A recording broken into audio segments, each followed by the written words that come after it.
Hi, what's up, everybody? This is another episode at Gatos FX. We're going to discuss another pair. These financial markets, they're always on the move. So, welcome at Gatos FX. Today, we are going to look at USD JPI.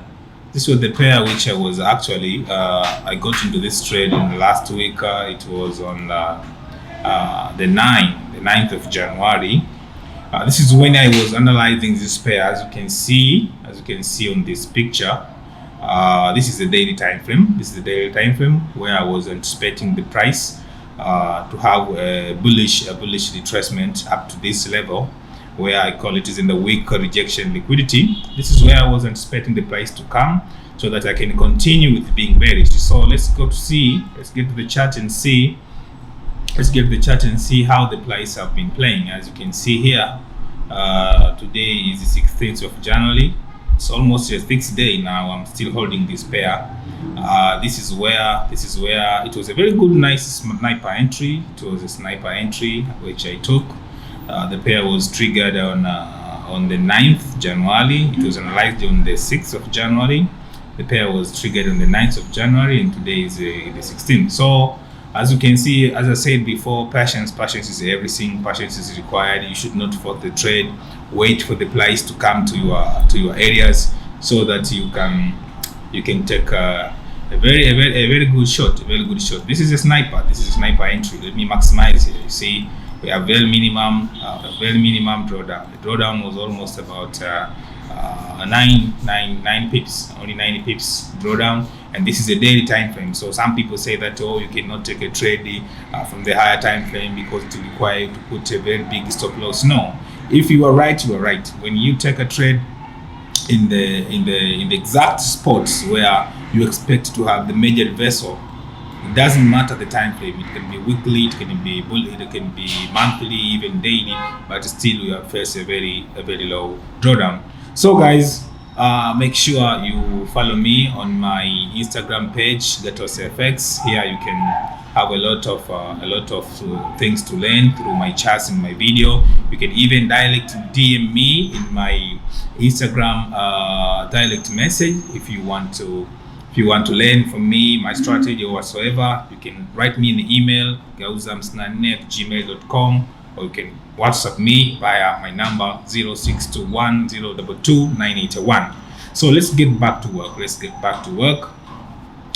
This pair, when I was analyzing, it had about how many pips I was looking at.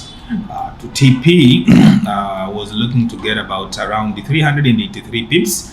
Although I set my TP1, where I break even here with 280 pips, which have already been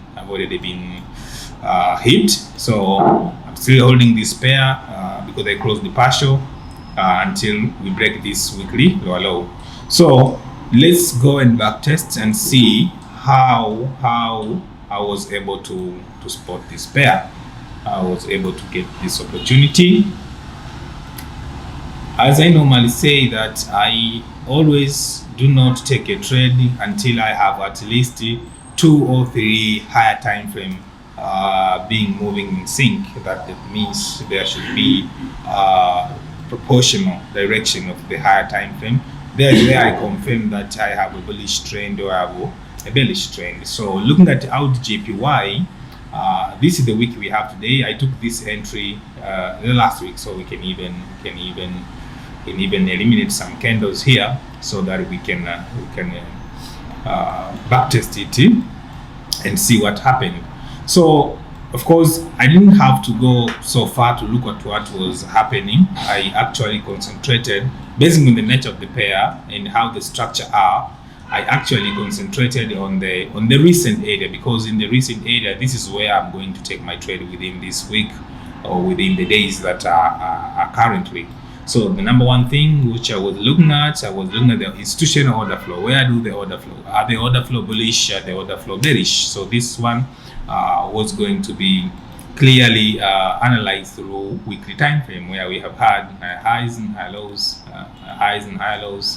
high highs, high lows, high highs, high lows, high highs, and then market failed to continue to print the higher highs, and eventually we had lower lows. So this was the first confirmation that the price has already shifted the trend from being bullish, and now we are anticipating to continue being bearish. So this was the number one conference which I observed in the weekly time frame, that we have a shift of the structure, and the market now is printing is going to be bearish. That was number one. But number two, already the market was printing. Already market was printing bearish structure, as we can see here. From the top high highs, we have had high highs and high lows, high highs, high lows, high highs, high lows, and then we have lower low. So in order to continue to make another new lower low, the market needs to get a new higher high so that we can have a continuation of going bearish. You know, the market is moving in a way. The market does not move straight forward. No, that's not the way market is moving. Market is moving by making high highs and high lows, high highs and high lows, high highs and high lows if we are going bullish.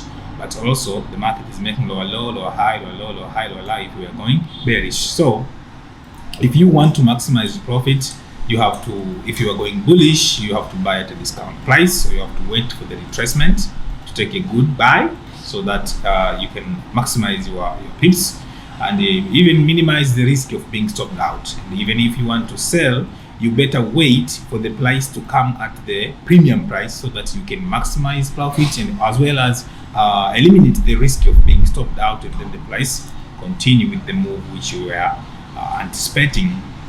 So up to this moment, we don't have a doubt that the weekly time frame is bearish. And what are the reasons for us to say that the weekly time frame is bearish? Number one, we have weekly bearish change of character.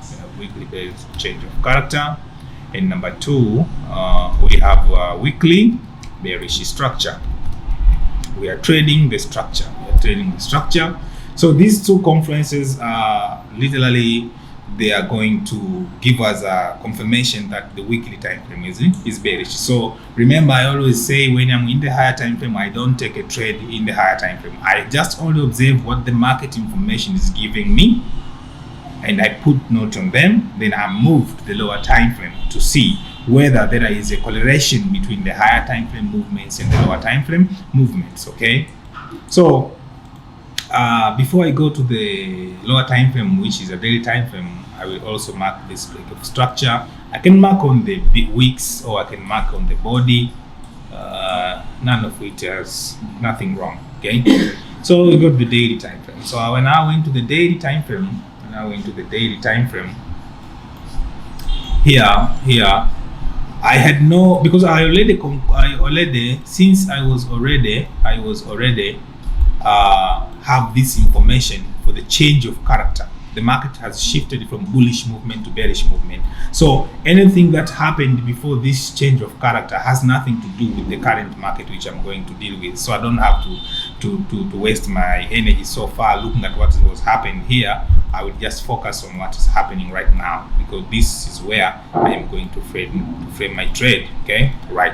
So here, while I was in the daily time frame, first of all I look at the order flow. Do the order flow bullish or bearish? But here, when we look, we see that the daily time frame is making lower low, low highs, lower low, lower high, and then we have lower low. So we're expecting to get another higher high in order to continue being bearish. But that is not a conclusion at all. You cannot say that just because you have seen it, you conclude. No, I say that in order to take a trade, I must make sure I have at least 2 time frames moving in sync.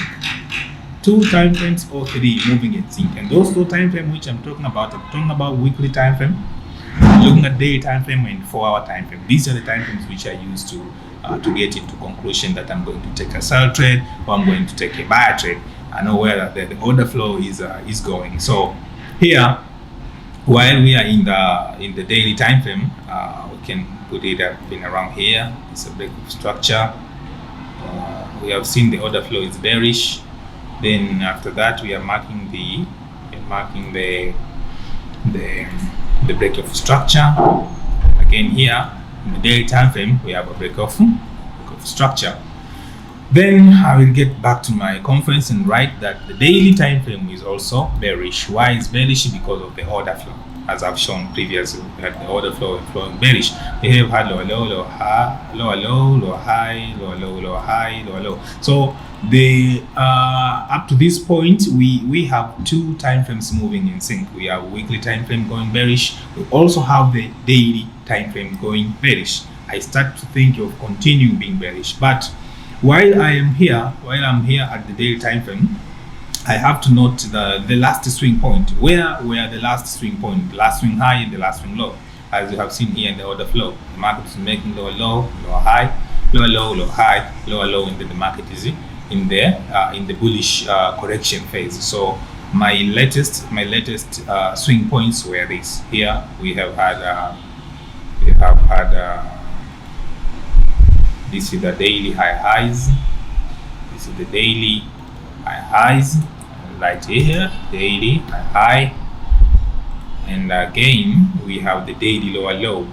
This was the latest swing point is this point here. You can mark on the body or you can mark on the wick, depending on the structure. I sometimes mark them on the wick, I sometimes mark them on the body. So, I normally trade what I see. What I see in the market is what gives me the information. Okay. So here I can mark even in the body around here, because these areas are very reactive. This is the daily lower low, daily lower low. Okay. And then I will just remove this draw. I normally like to see my chart very clean. I don't want to put so many lines. I don't like that way. Okay. So these latest swing point of the higher time frame, either weekly or daily, I normally use them for closing my trade. Because if I am going bearish and if I get a sell trade, when the price hit this area, there are higher probabilities for the price to bounce back. So I don't want to force things. Normally, if I take a sell trade, I will quit here. I will close my profit here. I wait for the price to break the structure. Once the price break this previous lower low, I will look for another retracement, then I will continue if the structure will give me the information. So far for now, things have not yet been happened. I will just look for the opportunity which are currently presented by the market. All right. So after seeing that the daily time frame is bearish, and this is where so many people are confusing, especially those people who are looking at the market in the lower time frame. If you go to the lower time frame, this movement, you can conclude that it is a bullish movement. Just look at the 15 minutes. If you look at this movement in the 15 minutes, another person could probably say that, oh, the market has already shifted, we are now going bullish, and they will have so many reasons to support the idea that the market is bullish. But quietly, that is not the case. This market is still bearish because the higher time frame order flow are still bearish, as we have seen since we were breaking down this market from the beginning, right? So we were here, okay, and we were here in the daily time frame, okay. So for me, I still continue to think that this market is still bearish until if this bullish breaks the previous daily high highs. If the market will have broken the previous high highs, then I will consider we have a change of character, we have a shift of momentum from bearish momentum to bullish momentum. Then I would have waited for the pullback so I can continue being bullish. But I normally trade what I see based on the conference. Here we have weekly bearish, we have daily bearish, so I cannot think of being bullish at this time. So whenever I see the break of structure, especially in the higher time frame, I go to look at the nature of the candle or candlesticks which broke those structure. Literally, as we can see in this chart, this daily candle here was an impulsive candle. The momentum is very high. Buyers injected enough capital, enough liquidity to push the market down. So when I see the break of structure with higher momentum candlestick, I normally go to the left. And look around whether that area has the features of support and the resistance, because normally when we break the structure, with higher momentum candlestick, retracement comes back to the level of support and resistance. As you can see here, the price came once but also dropped down, and now the price is going above. So here we see, here we have this zone, and I will write it down. This is a daily support and the resistance zone. This is the daily support and resistance zone. Okay, and when we say it is a support and resistance zone, what are the confluences support resistance? We have seen here, we have a support, we have resistance, support, resistance, impulsive break, weak rejection, consolidation. So this zone has got all the features, which are basically fits to be called support and resistance. But here I would have been able to place my order or look for opportunity within the support and resistance zone. That's why I normally teach in my classes: trade what you see and not what you think. Do not cream. Above, I was very careful to observe. Before this daily impulsive candle, this is the candle of December 20th, the 20th of December. Here above, there was another liquidity, which we call it a weak rejection liquidity. Here is a weak rejection liquidity. So when I see features like this, even if we have an impulsive break, I normally go to take my entry at the weak rejection liquidity. This is a very powerful, and some people are calling something like stop hunt. Sometimes the price goes beyond and leaves a very big wick. We call it a stop hunt. So these are the very snipers entries which we can take and which we are looking. So basically I will place my order here on the candle open and close of the weak rejection liquidity. Here is where I would have placed my order.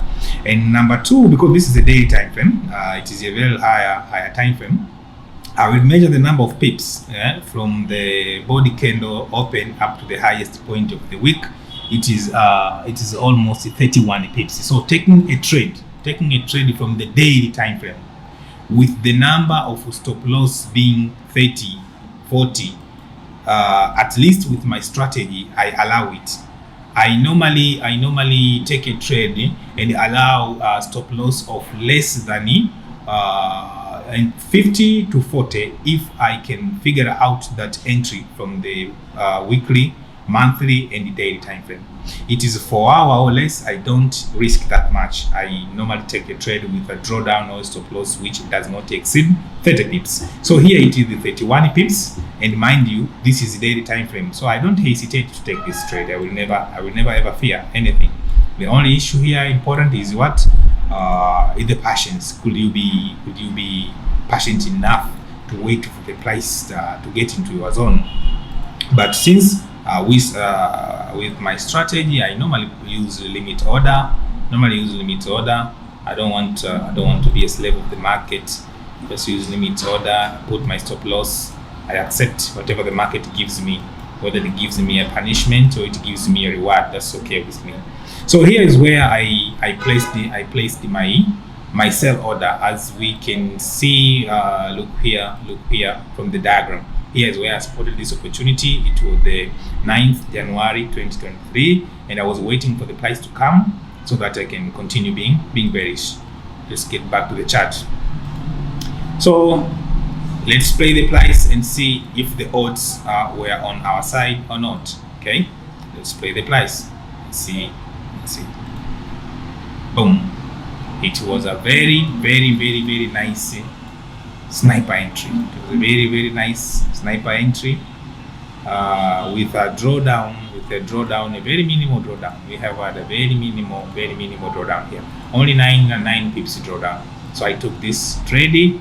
I'm still holding this trade, although some of the orders, some of the position I closed them, but I'm still holding because I know this pair is bearish. So I know we are going to break the daily lower low. I'm still holding the pair, and let us see the number of pips which have already been on the move. Up to this moment, the pair has moved it with 258 pips, almost 260 pips. And this is the first, second, third, fourth, fifth. Today the sixth day, the sixth day, and the pair is going so very well. I posted it on my Instagram page when it was on the move. It was last Friday, I think. Here the market was already on the move with 180 pips.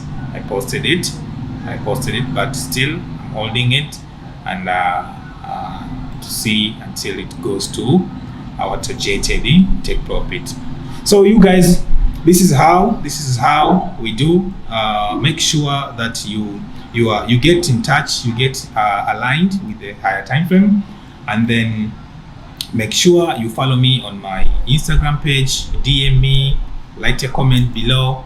Yeah, this is Gatos FX. Welcome again, and see you again in the next episode when we break down this forex market with Gatos FX and the zone to zone trading strategy.